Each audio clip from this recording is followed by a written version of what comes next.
Biostartup, Vermiculture, Earthworm Biology. As we all know, vermiculture is the rearing of earthworms for vermicompost. That is, the litter of the earthworms are known as worm castings. These worm castings are nothing but the vermicompost. Here in this topic, we are going to learn the biology of earthworms. Earthworms are also known as the farmer's friends. As we all know, these thread-like elastic creatures without eyes, without legs, and without any developed organs, it is giving an output which is very, very essential to the Mother Earth. As cultivating a healthy garden is an enlightening and filling experience. But when we come to the techniques of the gardening, nowadays gardening has been a very big technique to protect the environment. So these vermiculture has grown to a larger extent because it produces an organic compost. So these worms are grown for its compost and also to sell the worms. In this way, it is a small scale industry or might be a large scale industry. It is economic. It is giving employability to the laborers who are working in it. So like that, these worms, these tiny creatures are giving employment source to many people, and also in return it is helping the earth, Mother Earth, to get fertilized with its worm castings. What are earthworms? The term earthworm refers to a specific group of invertebrates within the taxonomic phylum Annelida. Anne means annuals, comprising segments in the body. The earthworm belongs to Oligochaeta, which means few bristles. Worldwide, there are over 3,000 species described. Earthworms are, the names suggested, terrestrial. Their skin is permeable and needs a moist environment so they don't dry out. They stay near the moist places only because due to sun rays the worms will be dried off or will die. The different species of earthworms have individual requirements. Some live permanently deep burrows. Some earthworm species live in compost. Some are content in the middle ground and make a complex network of tunnels as they explore the earth. Depending upon the earthworms, different types of earthworms are there. As we know, Charles Darwin, the plough is one of the most ancient and most valuable of man's invention. But long before he existed, the land was in fact regularly ploughed and still continues to do thus ploughed by earthworms.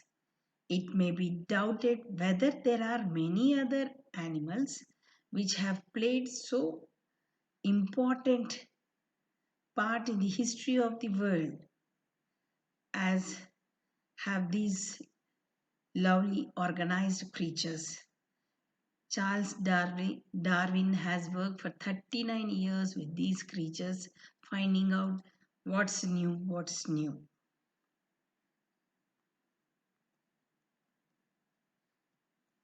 The role of earthworms in the environment. Earthworms are more than just fish bait. They are the main contributors to enrich and improving soil for plant, animals, and even human beings. Earthworms create tunnels in the soil by burrowing, which allows the air, water to get into the soil, and they are being supplied to the trees, which aerates the soil to allow air, water, nutrients to reach the deep within the soil. Earthworms eat the soil, which has organic matter such as decaying vegetative leaves. Plants cannot use this organic matter directly. Indirectly, the earthworms are helping the nature, that is, the requirements of the plants. After organic matter is digested, the earthworms release waste from their bodies called castings. The castings contain many nutrients that plant can use. Some people even use earthworm castings as garden fertilizers. Earthworms. The earthworm, it is a simple annular structure, and the body is divided into a long tubular structure which is having an anterior and posterior side. Anterior, it has mouth, and the posterior side,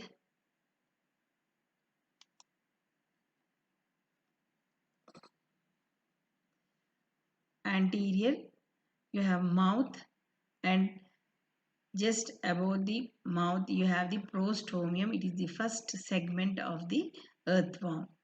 Beneath this you have mouth, and there are many foldings segments are present, and beneath these segments you have a clitellum. Over a collar like structure is present in the earthworms. This is known as clitellar region.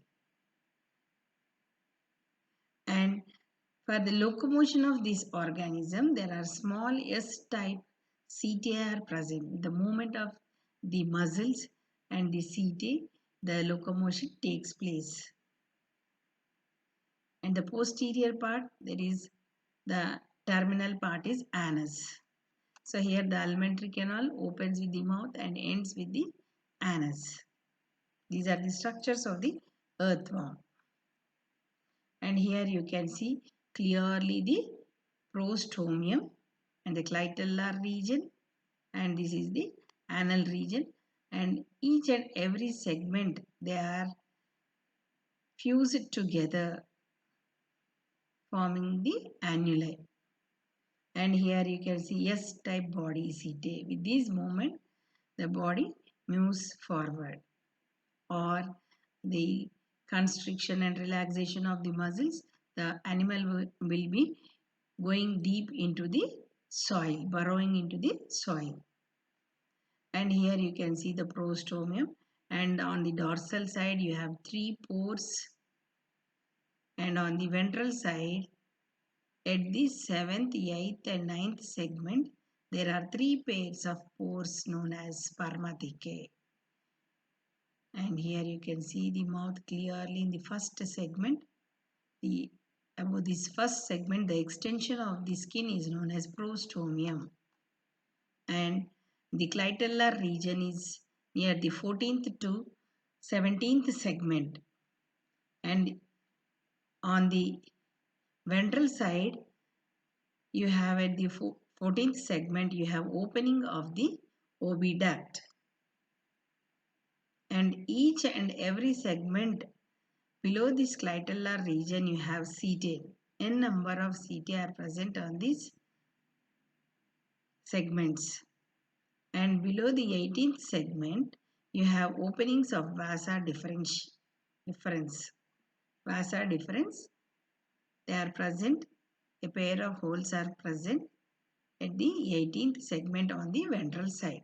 On the dorsal side you have 3 dorsal pores are present. On the ventral side at the 6 by 7, 7 by 8, 8 by 9, 3 pairs of spermatical openings are present. Now here internal structure of this earthworm. Here you can see a muscular area containing a tiny pinhead sized brain, esophagus and pharynx. Inside this esophagus and pharynx is present. And you have a ventral nerve cord is present. And these are the seminal vesicles for the storage of worms, spermathecae. And here pseudo hearts are present. Worm has thickenings of blood vessels in the area of the body that acts as hearts. See these here, 5 pairs of hearts are present on either side, lateral sides.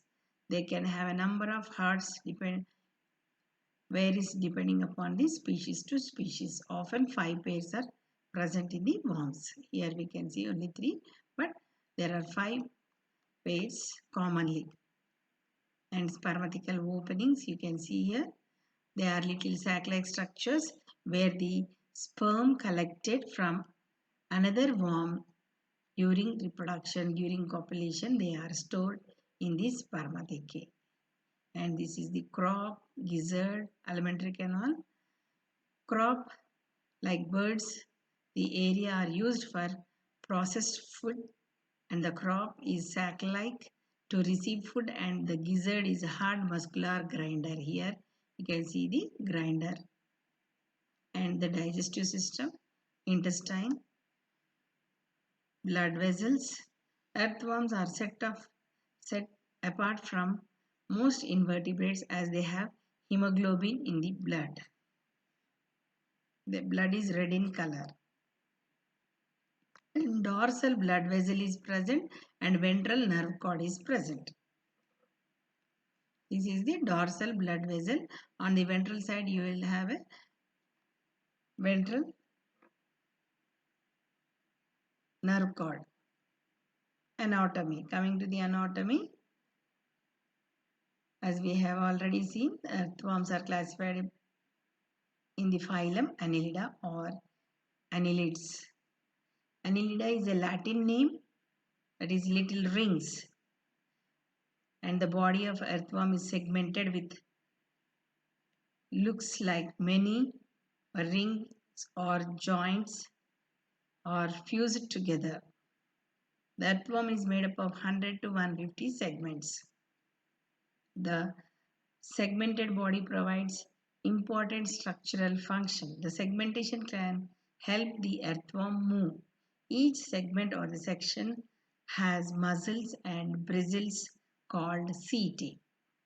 Now we have already seen S-type setae are present. A knob is present in the center, and on either side you have a sickle-like structure, S-type.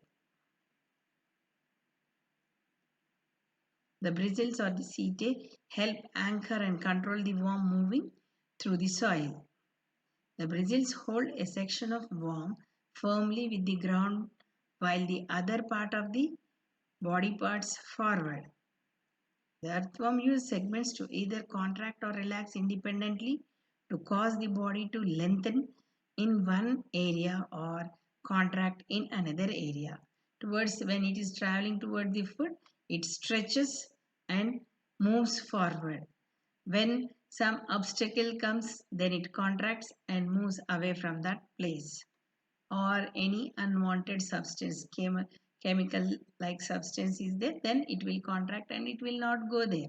If light is there, then it will change its track. Segmentation helps the worm to flexible and strong in the movement.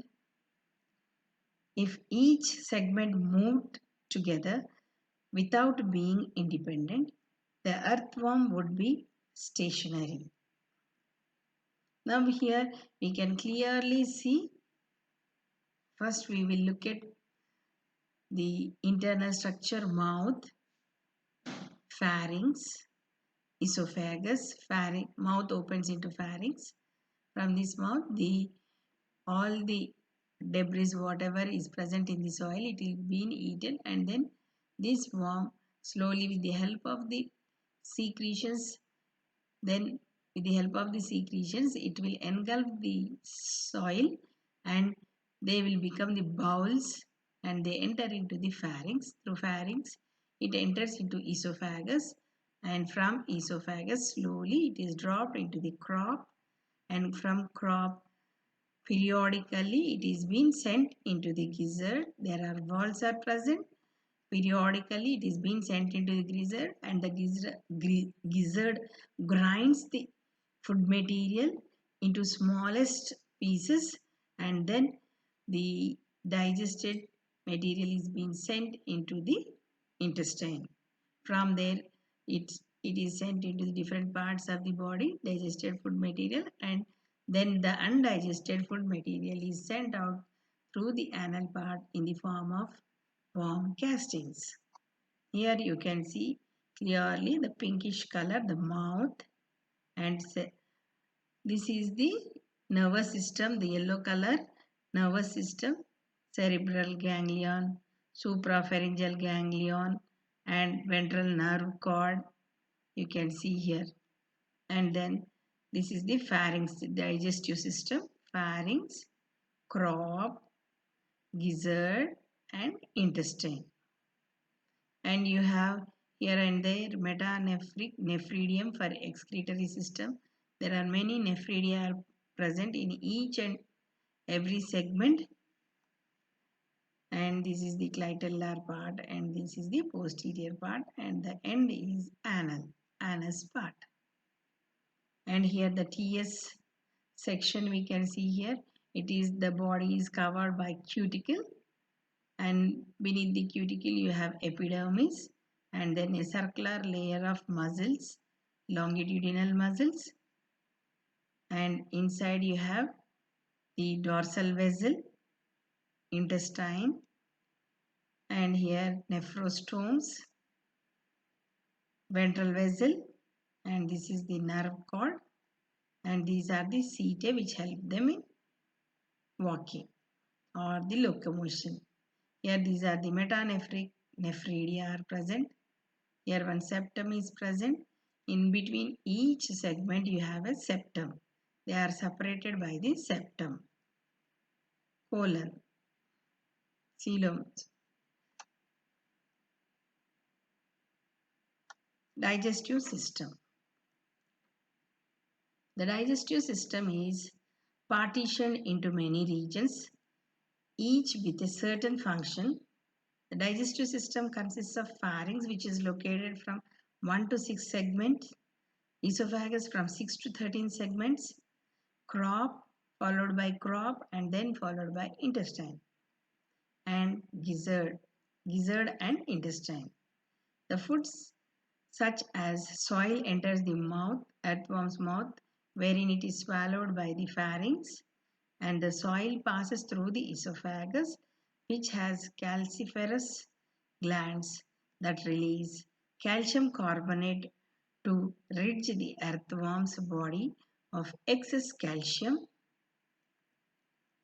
After it passes through the esophagus, the food moves into the crop, where it is stored and then eventually moves into the gizzard. That is, periodically only the food material is being released from time to time. The gizzard uses stones that the earthworm eats to grind the food completely. The food moves into the intestine as gland cells in the intestine releases fluids to aid the digestive process. The intestinal wall contains blood vessels where the digested food is absorbed and transported to the rest of the body.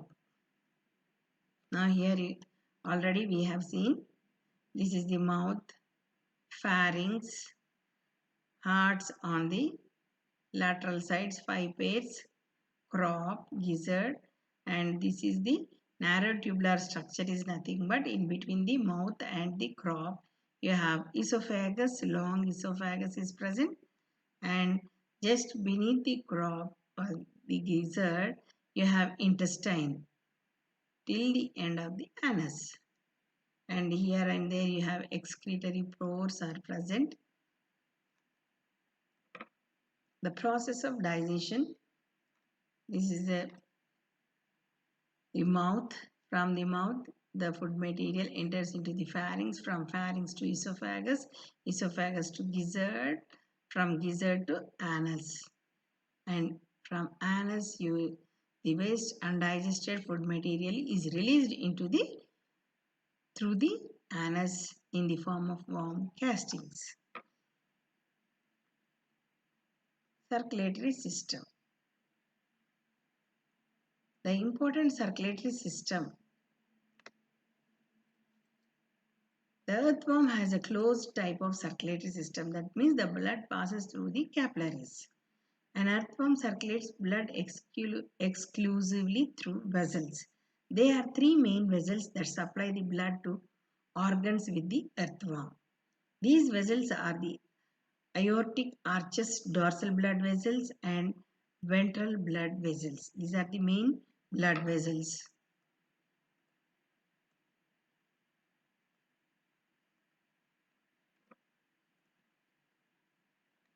The aortic arches functions like a human heart.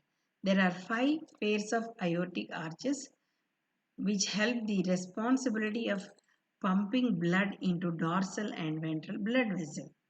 The dorsal blood vessel are responsible for carrying blood to the front of the earthworm body. The ventral blood vessel are responsible for carrying blood to the back of the earthworm's body. Dorsal blood vessels carries blood to the front of the body, whereas the ventral blood vessel carries blood to back of the earthworm's body. Here you can see the hearts clearly, 5 hearts, 5 pairs of hearts are present. Here the dorsal blood vessel to the tip of the anal region, and here heart aortic arches, they are present in between the two hearts. The aortic arch is present 1, 2, 3, 4, 5. And this is the ventral vessel, ventral blood vessel. This is the dorsal blood vessel, subneural vessels, small subneural blood vessels, and heart aortic arches, 5 aortic arches, and dorsal subneural vessels, intestine and dorsal vessels. Here you can see the end of the tip, the anal region or the wastewater that is being sent out, and through that anal region only the worm castings will be released. Respiratory system.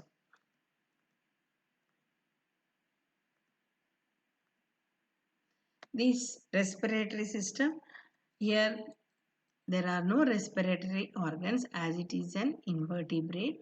The body is moist. If through the body, already these earthworms will stay where the moist conditions are prevailing. When these earthworms come out and then take the oxygen, and then they will go into their burrows. So here these skin acts as a respiratory organ. There are no separate respiratory organs in these earthworms. They breathe through their skin. Cutaneous respiration, oxygen and carbon dioxide passes through the earthworm skin by diffusion. See, when it is staying in a hot, humid or cold climates, the skin helps in respiration. For diffusion to occur, the earthworm's skin must be kept moist. Body fluids and mucus released to keep its skin moist. Earthworms therefore need to be in damp or moist soils.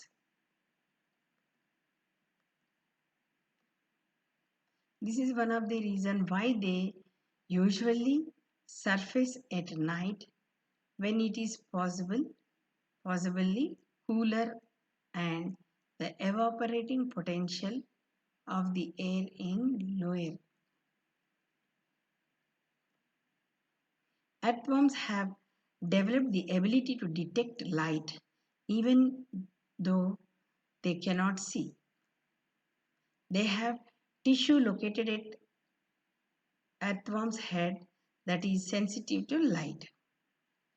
So this tissue enable an earthworm to detect light and not surface during the daytime where they could be affected by sun.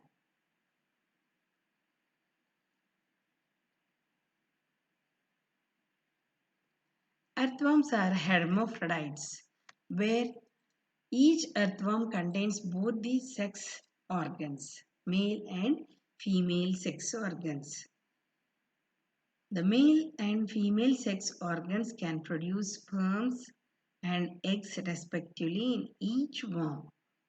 Although earthworms are hermaphrodites, most need a mate to reproduce. During mating, two worms line up inverted from each other so sperms can be exchanged. The worms each have two male openings and two sperm receptacles which take in the sperms from one another to mate.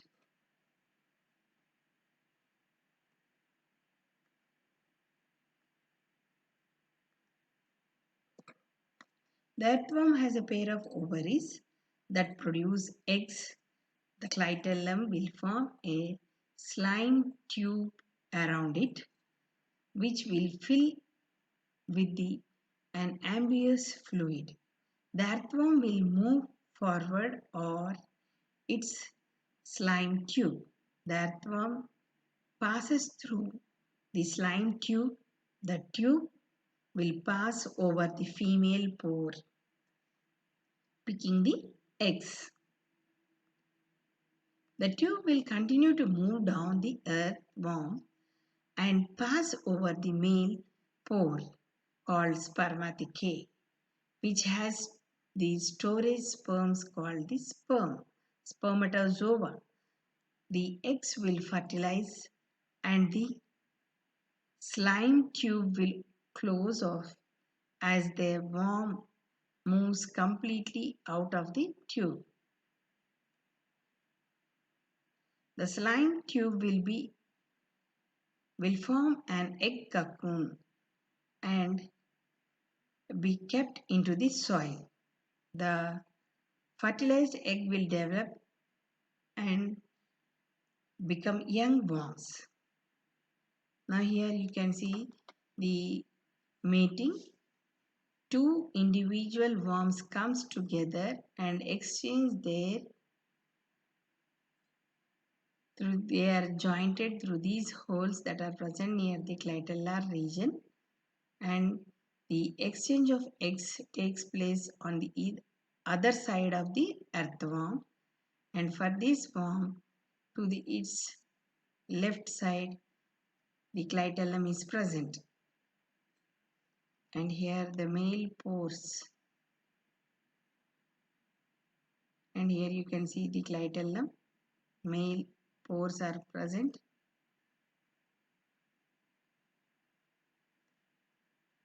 You can see here the mating in color picture, and this is the tube of mucus secreted by the clitellum form an egg case which slip off from the worm. After mating, and these spermathecae are stored, they store the eggs in the single individual, and these eggs, egg cases which slip off the worm's body, then the young ones hatch out into the soil. Here we can see the cocoon that is coming out of the worms. And here you can see clearly the young worms that are present inside this sac-like structure. Now this is the pairing of the red worms. Amylase, lipase, pepsin, cellulose, apolific lipinols, dorydenephrines, E. coli. These are some of the components that are present inside the animal. Here due to nitrification, denitrification, the ammonium dioxide is converted into nitrogen. The end products. The end products are nothing but the worm castings of the earthworm.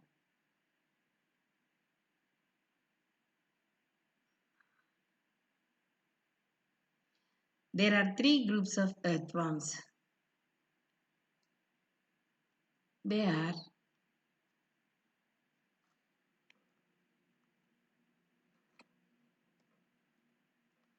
depending upon the feeding and burrowing habits, they are of three types. There are thousands of earthworm species in the worldwide. Each group contributes to soil health in different ways, but they all have a couple of things in common. Epigic group. This group is composed of species that primarily consume plant litter and organic matter at the soil surface and make nutrients more rapidly available for the plant uptake. Epigics are small worms with a shorter lifespan, 3 to 4 years, and a high reproductive rate. During winter, they bury themselves under the litter layers to survive. But if the top foot of soil freezes, they will die. Endogenic. Endogenic group members of this group create continuous horizontal burrows within the soil, the profile and feed on surface soil enriched with organic matter. These earthworms help aerate the soil as they burrow. Endogenic have low reproductive rates than epigenic or large and have longer lifespans up to 6 years. Endogenic group.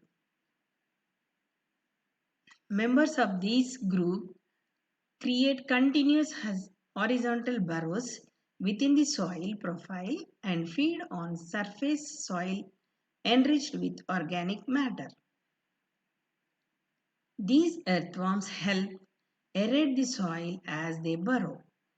Endogenic have lower reproductive rate than epigenic, are large and have long lifespan up to 6 years. In winter, they burrow deeply in the ground and fall into the dormant state.